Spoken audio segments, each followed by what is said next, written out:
importance. Je tiens tout d'abord à vous dire que c'est avec un réel plaisir que mon équipe et moi-même avons accepté d'être parmi vous aujourd'hui afin de partager nos connaissances en matière de la lutte contre les infections nosocomiales. Je tiens à remercier le comité d'organisation et particulièrement Madame Mouri, la secrétaire générale du CHU de Béjaïa, et Dr Hamissi pour leur dynamisme sans répit pour mener à bien cette journée. Donc, je vous présenterai aujourd'hui l'épidémiologie des infections nosocomiales. Il y aura certainement des redites, mais ce sera toujours bon pour la journée d'aujourd'hui. Alors, effectivement, pendant longtemps, on parlait d'infections nosocomiales, mais ces dernières années, le comité de lutte, le comité technique de lutte contre les infections nosocomiales en France et aux États-Unis ont adopté une nouvelle définition qui est l'infection associée aux soins, et celle-ci survient au cours et au décours d'une prise en charge, qu'elle soit diagnostique, thérapeutique, palliative, préventive ou éducative d'un patient, et si elle n'était ni présente ni en incubation au début de la prise en charge. Le reste de la définition est le même, donc ne change pas. Je voudrais vous dire que les infections associées aux soins sont un véritable problème de santé publique à l'échelle mondiale. Lorsqu'on sait qu'au niveau mondial, il y a environ 1,4 million de personnes qui souffrent à tout moment d'une infection nosocomiale. Actuellement, le risque de contracter une infection nosocomiale en France, par exemple, il est estimé à 7%. Et ce risque diffère selon les établissements et selon les services et peut aller jusqu'à 30% environ. La prévalence mondiale est estimée actuellement à environ 8,7% et elle peut aller jusqu'à 30%. En Algérie, on vous l'a déjà dit, elle est de 14% au cours de l'enquête nationale qui a été réalisée en 2005. Alors, pourquoi on parle aujourd'hui des infections associées aux soins? Tout simplement parce qu'ils ont un impact important de par leur gravité, qui est liée notamment à l'apparition des germes multirésistants, entraînant ainsi une impasse thérapeutique, d'où une mortalité et une létalité élevée.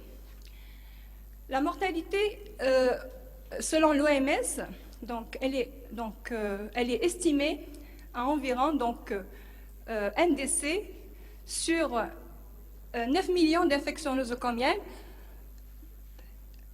et elles sont également importantes de par leur extrême polymorphisme clinique, bactériologique, de par la difficulté de leur contrôle, qui doit passer par une formation continue, par une information et par un système de surveillance adéquat. Elles sont également importantes de par leurs conséquences médico-légales. Il faut savoir que la responsabilité des établissements et du personnel est engagée. Et bien sûr, elles nuisent à la réputation des établissements et des services. Le coût économique et social d'une infection associée aux soins, les coûts peuvent être liés au traitement, à la prolongation de la durée d'hospitalisation, aux actes et aux explorations supplémentaires engendrées, aux pertes occasionnées par les maladies professionnelles, aux pertes occasionnées par les fermetures des services, et sans oublier les coûts indirects, tels que les pertes de productivité, les incapacités temporaires ou permanentes, les préjudices moraux, les décès et les frais de justice. Je relate ici le coût qui a été rapporté dans certains hôpitaux d'Europe et des États-Unis. Regardez, dans les pays occidentaux, le coût moyen des infections liées aux soins est de l'ordre de 700 millions d'euros par an. Aux États-Unis, le coût était de 4,2 milliards d'euros. En 2002, les experts internationaux ont estimé ce taux à environ 3 500 à 8 000 euros. Et en Europe, il est de l'ordre actuellement de 610 à 1370 euros. Au CHU de Tizi Ouzou, nous avons tenté d'étudier ce coût de l'infection associée aux soins en 2008. Alors, nous avons travaillé sur les cas d'infection survenus au cours de l'année 2008. Et là, nous avons trouvé un coût. Regardez, donc le coût d'une journée d'hospitalisation, il est de l'ordre de 15 700 dinars.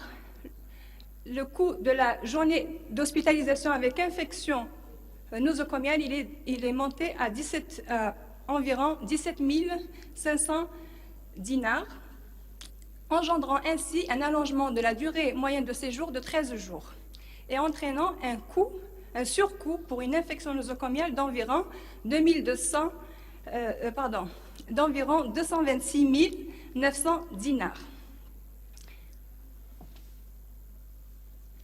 L'allongement de la durée d'hospitalisation. Alors, dans le monde, cette durée d'hospitalisation a été augmentée entre 6 à plus de 20 jours, en fonction donc des différents sites d'infection. D'après l'OMS, l'augmentation moyenne de la durée d'hospitalisation chez les patients présentant une infection du site opératoire est de l'ordre de 8 jours. Au CHU de Tizi Ouzou, comme vous l'avez vu, il a été augmenté de 13 jours en moyenne. Il faut savoir que l'infection associée aux soins, elle concerne tout le monde. Elle concerne le patient, elle concerne le personnel médical et paramédical, les personnels d'entretien et voire même les visiteurs. Regardez maintenant la chaîne épidémiologique. Vous voyez donc les agents pathogènes qui sont source de ces infections. Alors, ils sont transmis d'un réservoir de germes à des sujets réceptifs.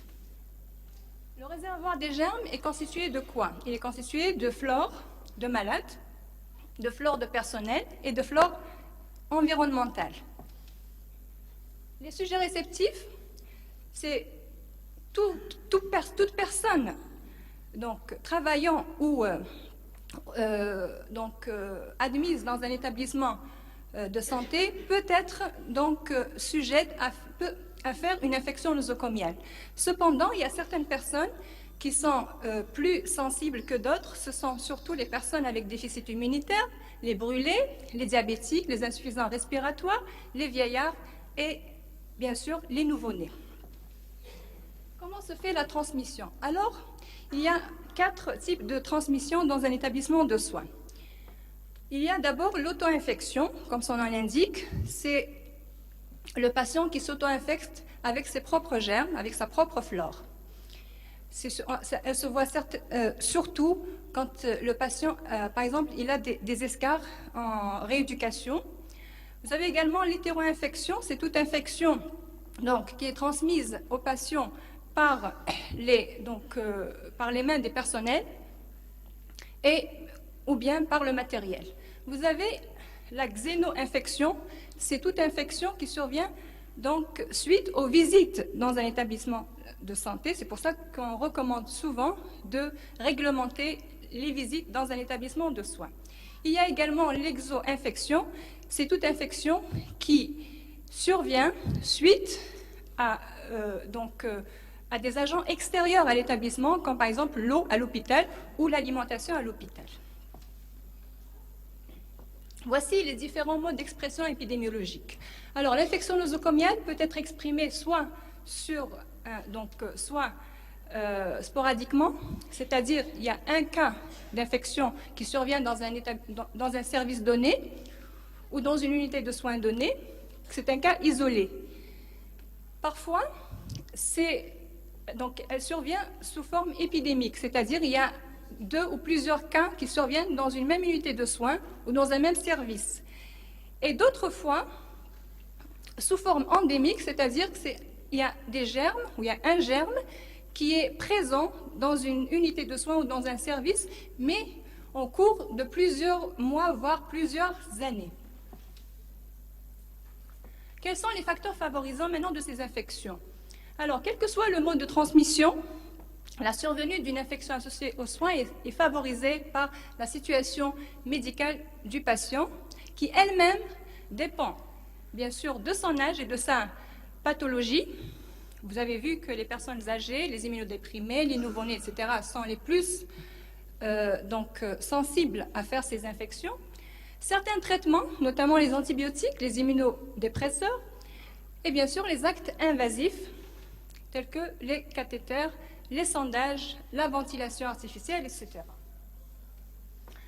Maintenant, quelles sont les différentes localisations de ces infections associées aux soins? Alors, vous avez plusieurs localisations. Les premières, ce sont les infections du site opératoire, on en parle depuis tout à l'heure. Alors, donc, les facteurs de risque dépendent surtout de l'étendue de la contamination préopératoire, qui elle-même dépend de la durée de l'intervention et de l'état général du patient. Vous avez également la qualité technique de la technique chirurgicale, la présence des corps étrangers, la présence d'une infection concomitante sur un autre site, la virulence des micro-organismes, la pratique de rasage préopératoire, l'expérience de l'équipe chirurgicale. Vous avez également les pneumopathies nosocomiales. Elles sont principalement observées dans les unités de soins intensifs et elles sont de l'ordre de 25%, engendrant un taux de 3% par jour et un taux de létalité élevé. Alors, ces infections pulmonaires sont donc observées surtout dans les services de pédiatrie sous forme de bronchiolite virale, dans les services de gériatrie sous forme de pneumopathie par surinfection bactérienne et dans les services d'oncologie. Vous avez également les bactériémies. Elles sont de l'ordre de 5% des infections. Donc, elles peuvent aller jusqu'à 50% en fonction de certains micro-organismes. Vous avez les infections urinaires de l'ordre de 40%. Il faut savoir que 80% de ces infections urinaires sont liées surtout à un sondage urinaire. Les micro-organismes. Alors, vous avez plusieurs micro-organismes qui sont responsables de ces infections. Alors, en fonction des populations des patients, en fonction du type d'établissement et en fonction des pays et des régions. Alors, ces micro-organismes, donc, vous avez donc toute une panoplie. Vous avez les bactéries, les virus, les parasites, les champignons. Regardez, parmi les bactéries, c'est surtout le Staphylococcus aureus, l'Escherichia coli. Parmi les bactéries donc, pathogènes, c'est surtout le Clostridium, les Klebsiella, les Proteus et toutes les entérobactéries. Les virus, tous les virus peuvent être responsables, notamment le VIH, l'hépatite B, l'hépatite C, le rétavirus. Et le reste, comme vous voyez, donc, c'est surtout les champignons, donc, dont le fameux Candida albicans qui est responsable de pas mal d'infections chez les immunodéprimés. Vous avez également l'Escherichia coli. Alors, il est responsable dans certaines contaminations alimentaires. Il est pathogène dans les méningites du nouveau-né, dans les infections intra-abdominales et dans les infections urinaires. Vous avez le Pseudomonas aeruginosa, le Klebsiella, les entérocoques, l'Acinetobacter baumannii, et tous sont responsables surtout de pneumopathie nosocomiale, de bactériémie et de septicémie nosocomiale. Vous avez également le Staphylococcus aureus. Il est responsable d'environ de 19% des infections. Vous voyez que, par exemple, aux États-Unis, il est responsable de 4,5% des admissions et l'incidence est de l'ordre de 4 à 10% des admissions hospitalières en France. Le streptocoque bêta-hémolytique, il est donc prépondérant notamment dans les services d'obstétrique, de néonatologie, de gynécologie. C'est pour cela que d'ailleurs ces dernières années, on préconise le diagnostic prénatal entre la 35e et la 37e semaine de gestation. Alors, je vous donnerai quelques chiffres sur les infections associées aux soins. Il y aura certainement des redites. Alors, en France, par exemple, selon les enquêtes de prévalence, regardez, il y a environ 6 à 10% des patients hospitalisés à un jour donné ont une infection nosocomiale. Ce taux diffère selon les services, donc vous voyez que ça va entre 5% jusqu'à 14%. Selon les enquêtes d'incidence, ce taux il est de 14%, notamment en réanimation médicale. Dans les pays du Maghreb, j'ai essayé de rapporter un petit peu les dernières données. Regardez donc au Maghreb. Alors, il y a eu une enquête la dernière enquête en 2010 montre donc des taux de prévalence variant entre 7 et 11%. Vous voyez qu'en Algérie, par exemple, elle est de 6,3%, l'Égypte 9,9%, vous voyez jusqu'à donc l'Italie 11,9%. Alors là, ce sont les chiffres donc, qui ont été donc, retrouvés dans les différentes publications. Vous voyez que les chiffres donc, de ces infections, alors pour la prévalence par exemple, il varie entre 6 et 11%, toujours donc au Maghreb. Pour les taux d'incidence, vous voyez que ça varie entre 1,8 et 40%.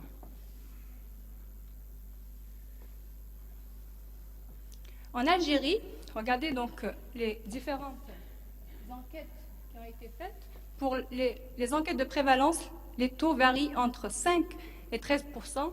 Et pour les taux d'incidence, les taux varient entre 0,3 et 24%.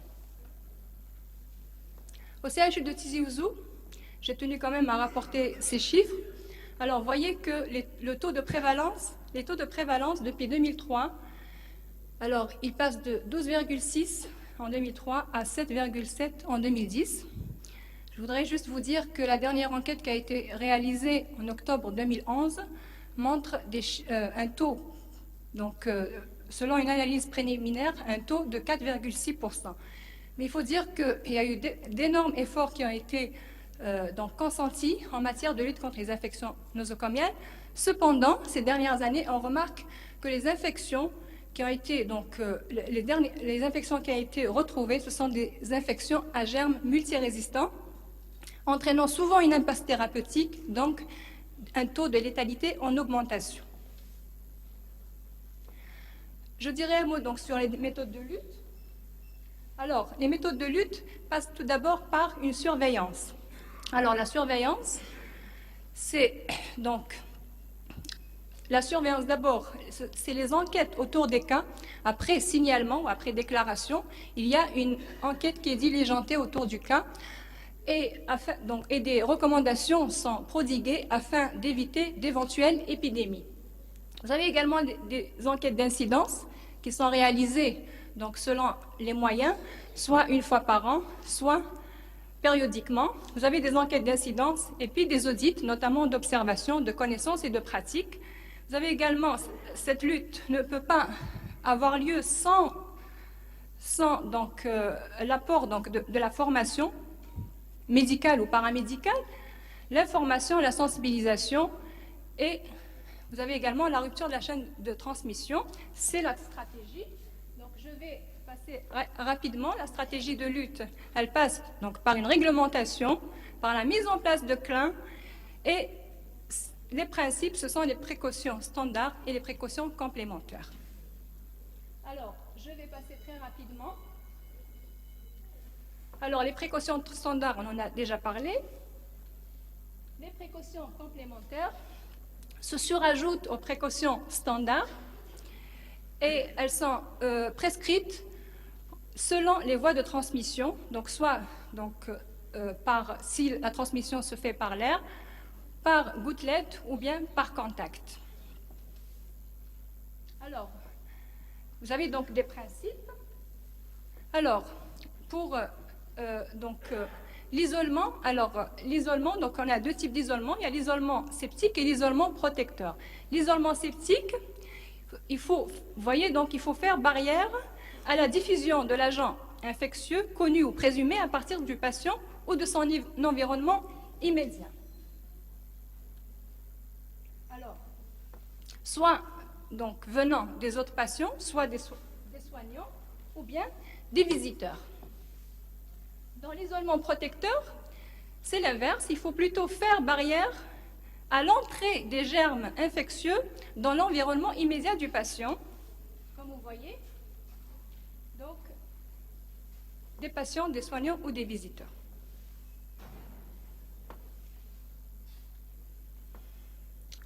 Alors, dans l'isolement septique, donc, la mesure et les modalités d'apparition s'imposent à l'ensemble du personnel sur prescription médicale. Alors, au niveau de l'unité, sous forme de signalisation, comme vous voyez ici, donc un panneau de signalisation, ou bien hors de l'unité, quand le patient se déplace, par exemple, pour une radiographie ou pour une exploration. Là également, il faut mettre en place des signalisations sur des bancs donc, qui doivent accompagner le patient. Et bien sûr, il faut toujours informer les visiteurs. Alors, cet isolement septique concerne deux volets. Donc, il y a le volet géographique et le volet technique. Vous avez donc parmi les isolements septiques, nous avons donc trois types d'isolement. Vous avez l'isolement respiratoire, dans le cas de certaines maladies, notamment la tuberculose, la rougeole ou la varicelle. Donc, vous avez toujours donc le volet géographique et le volet technique. Voici donc un exemple d'isolement septique. Regardez par exemple ici, donc isolement prescrit par docteur, isolement levé par docteur, etc. Regardez ici par exemple. Alors, le personnel donc doit se laver les mains, il doit porter donc une bavette, il doit porter une surblouse. Les visiteurs doivent se laver les mains, doivent porter une bavette, et en sortant, bien sûr, on doit se laver les mains. Voici un exemple d'isolement septique type contact. L'isolement gouttelette, c'est dans certaines pathologies. Vous avez donc la grippe, l'adénovirus, la coqueluche, etc. Donc là, je ne vais pas trop m'étaler. Voici un exemple d'isolement septique type gouttelette. Vous avez également l'isolement contact pour certains germes, notamment les bactéries multirésistantes. Maintenant, l'isolement protecteur, celui-ci, donc, il est prescrit, bien sûr, par le médecin. Donc, il y a les mesures standards et puis les mesures maximales. Alors, il y a également deux volets. Voici donc un exemple d'isolement protecteur. Je vais terminer pour vous dire que les infections associées aux soins sont une véritable complication de l'activité hospitalière dans le monde et en Algérie. Alors, tout ceci est lié au progrès diagnostique et thérapeutique de la médecine. Elles posent un problème réel de santé publique de par leur gravité et leur fréquence. Leur prévention multidisciplinaire et exogène est pleinement à l'ordre du jour. Et la prise de conscience de tous, que ce soit des soignants, des soignés, des gestionnaires et citoyens, est très importante, voire déterminante pour la réussite de toute action de lutte. C'est d'elle que dépendra le succès ou l'échec de toute stratégie de prévention de ces infections. Je vous remercie pour votre attention.